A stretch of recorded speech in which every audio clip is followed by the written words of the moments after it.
Since President Biden took office, consumer prices have risen more than 20%.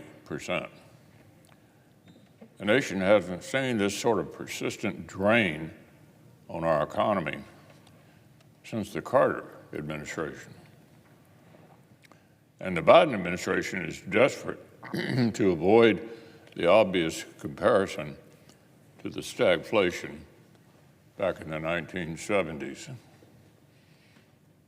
The White House recently asserted that, quote, President Biden's top priority is beating inflation, which is why he has taken historic action.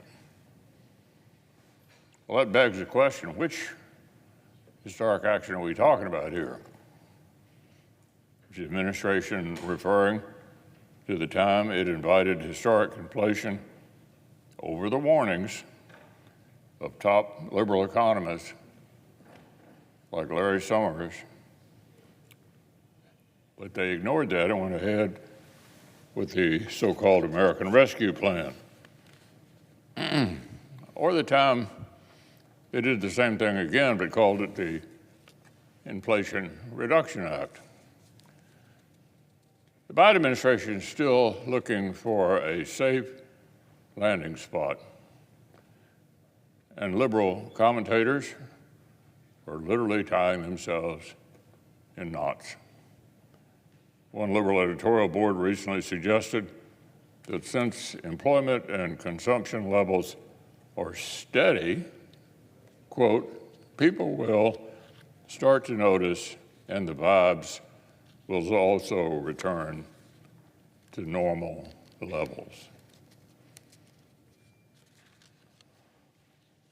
That, quote, it's possible that Americans are experiencing the economic equivalent of a hangover.